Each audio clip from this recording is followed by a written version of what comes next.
E se eu te dissesse que em 1994 apareceu um desenho animado que tinha tudo para ser o grande concorrente dos X-Men na TV? Uma equipe secreta, formada por heróis alienígenas, enfrentando vilões milenares numa batalha cheia de estilo, armas gigantes e aquela energia inconfundível dos anos 90. Pois é, eu tô falando de Wildcats. Então já faz o seguinte, antes da gente mergulhar nesse desenho nostálgico, já deixa o seu like e se inscreve no canal, porque aqui a gente revive semanalmente os clássicos que marcaram época. Eu sou o Henrique, e você está no canal Filmalizando.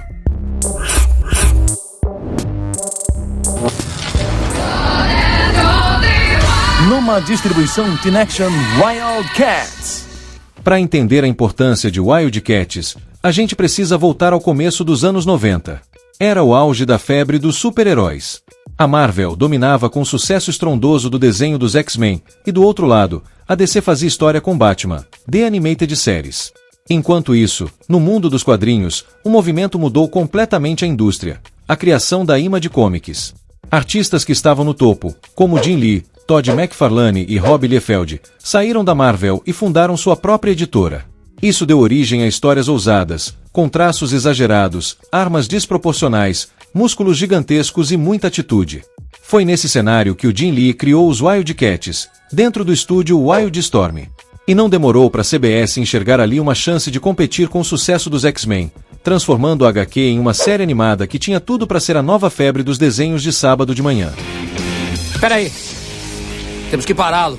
Se fosse você, não confiaria nisso, Grifter. Lembre-se do seu treinamento na arte querubim de guerra. Lembre-se de quem salvou seu pescoço na última vez que encontramos esses caras. Para tirar a ideia do papel, o projeto ficou nas mãos do roteirista David Wise, que já tinha currículo pesado em Transformers e Tartarugas Ninja. A produção foi uma parceria entre a Wildstorm e o estúdio canadense Nelvana, especialista em animações de TV. A série estreou em outubro de 1994, no bloco chamado Action Zone, que também tinha Skeleton Warriors e as Tartarugas Ninja. No total, foram apenas 13 episódios, exibidos até janeiro de 1995. Um tempo curtíssimo, mas que deixou sua marca pelo visual e pelo estilo característico da década. Aqui no Brasil, Wildcat chegou quase junto com a estreia nos Estados Unidos, entre 1994 e 1995, transmitido pela Rede Record. Quem viveu aquela época talvez lembre de pegar o desenho em meio a outros clássicos de manhã.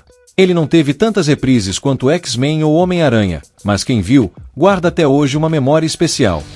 Não dá pra confiar em ninguém hoje em dia. Eu cuido deles. Sai do meu caminho, Grifter.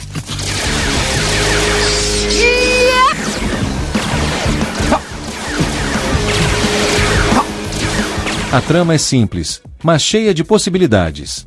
Tudo gira em torno de uma guerra milenar entre os querubim, uma raça alienígena que, em parte, se misturou aos humanos, e os Daemonites, inimigos cruéis que invadem e se escondem possuindo corpos. A equipe Wildcats nasce justamente como essa força secreta de resistência, liderada para impedir os planos do vilão Hellspawn, o grande antagonista da história. Ele é aquele vilão clássico dos anos 90, imponente, manipulador e que está sempre 2 passos à frente, planejando transformar a Terra em mais um campo de batalha da sua raça. O desenho segue o modelo típico da época. Cada episódio foca em uma aventura independente, muitas vezes destacando um personagem específico e os dilemas que ele carrega. Mas a narrativa toda é amarrada por essa luta maior contra os Daemonites. E como não podia faltar, a temporada culmina num arco de 2 episódios chamado Endgame, que funciona como grande clímax. É nesse ponto que a ameaça de Hellspawn chega ao máximo e os heróis precisam se unir de verdade para impedir que tudo acabe em destruição.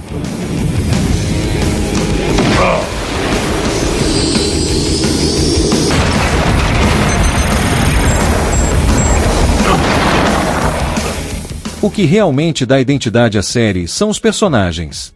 O líder é o Sparta, um ciborgue querubim que vive dividido entre sua programação e seus sentimentos humanos.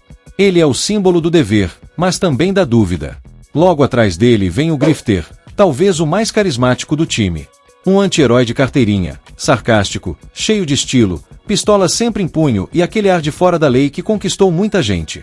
A veterana da equipe é a Zealot, uma guerreira milenar que traz toda a sua disciplina e experiência de batalhas passadas. Já a Voodoo é a novata, uma adolescente com dons psíquicos, que vai aprendendo aos poucos a lidar com seus poderes. Vale lembrar que nos quadrinhos a história dela era bem mais adulta, mas na animação ela foi reformulada justamente para se encaixar no público infantil da época. Temos também a enigmática Void, uma espécie de mente cósmica com poderes de teletransporte e previsão, que funciona como o cérebro estratégico da equipe. E claro, o Warblade, com seu poder visualmente marcante de transformar as mãos em lâminas afiadas, que rendia cenas de luta muito legais. No centro de tudo está o Jacob Marlov, o bilionário excêntrico que financia e lidera a equipe nos bastidores, sendo o elo que mantém todo mundo unido. Do outro lado, o perigo constante, o poderoso Elspont e sua tropa de Daemonites, que não medem esforços para transformar a Terra em mais uma vítima da sua dominação. Uma das coisas mais interessantes de se observar é como a série precisou se adaptar em relação aos quadrinhos. A versão original de Wildcats publicada pela Image era muito mais sombria e adulta, cheia de tramas políticas, conspirações e violência explícita. Na TV, esse tom teve que ser suavizado. Voodoo, por exemplo, que nas HQs era apresentada como uma stripper, virou uma adolescente inocente com poderes psíquicos. A violência gráfica também deu lugar a batalhas mais rápidas e seguras para o horário infantil. Era o preço a se pagar para tentar competir com X-Men no mesmo espaço. E se bateu a vontade de rever o desenho, a boa notícia é que Wildcats está disponível atualmente no Prime Video e também pelo Apple TV. Lá fora, a série chegou a aparecer em plataformas gratuitas como o Tubi, e ainda existe a versão em DVD lançada para colecionadores. Ou seja, ainda dá para maratonar essa pérola noventista. É claro. Eu quero o Reno Bryce. E desta vez ele será meu. Apesar de ter durado pouco, Wildcats deixou sua marca. Foi uma das primeiras tentativas da Image Comics de expandir suas histórias para outras mídias, provando que dava para competir, ainda que por pouco tempo, com gigantes como Marvel e DC. A série também ganhou uma linha de action figures da Playmates, entre 1994 e 1995, com personagens como Spartan, Grifter e Elspont. Isso ajudou a fixar a equipe no imaginário da molecada que adorava brincar com bonecos de super-heróis. Nos quadrinhos, o time continuou firme por muitos anos, passando por diferentes fases e estilos, até ser incorporado pela DC Comics, quando a editora comprou o estúdio Wildstorm. Hoje, inclusive, personagens como Grifter aparecem em histórias atuais da DC, mostrando como a criação de Jim Lee conseguiu sobreviver ao tempo. E tem algumas curiosidades legais também. A abertura da série era puro anos 90, guitarras pesadas, cortes rápidos e um clima de adrenalina. E talvez o mais simbólico, Wildcats foi um dos passos que ajudaram a consolidar o Jim Lee como uma das maiores figuras dos quadrinhos, algo que mais tarde levaria ele a se tornar simplesmente o editor-chefe da DC Comics. Ou seja, esse desenho pode ter sido curto, mas faz parte da história de um dos maiores nomes dos quadrinhos de todos os tempos. Computando, Reno Bryce. O senhor é Reno Bryce? Quem são vocês, palhaços? Senhor Bryce, o senhor é um artista com lâminas. Ah, mas tem mais. Eu também posso ser um faixa preta. Mesmo esquecido por muitos, Wildcats é um retrato fiel do que foram os anos 90. Ousado, estiloso, com personagens marcantes e muita energia. O desenho pode não ter alcançado o sucesso de X-Men, mas continua sendo lembrado como uma joia cult da animação daquela década. Ah, é? E quem são vocês? Somos seus mestres. Não! Peguem-no!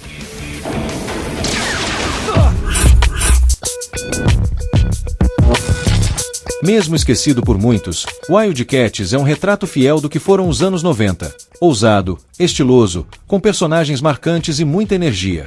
Pode não ter alcançado o sucesso de X-Men, mas continua sendo lembrado como uma joia cult da animação daquela década. E agora eu quero ouvir você. Você chegou a assistir Wildcats na Record? Qual era o seu personagem favorito? Deixa aí nos comentários que eu vou adorar ler. Ah, e claro, não esquece do like, de se inscrever e ativar o sininho, porque toda semana tem nostalgia nova aqui no canal. Clique na playlist aqui do lado para mais vídeos sobre os melhores desenhos e animes de todos os tempos. Obrigado por assistir e até o próximo vídeo.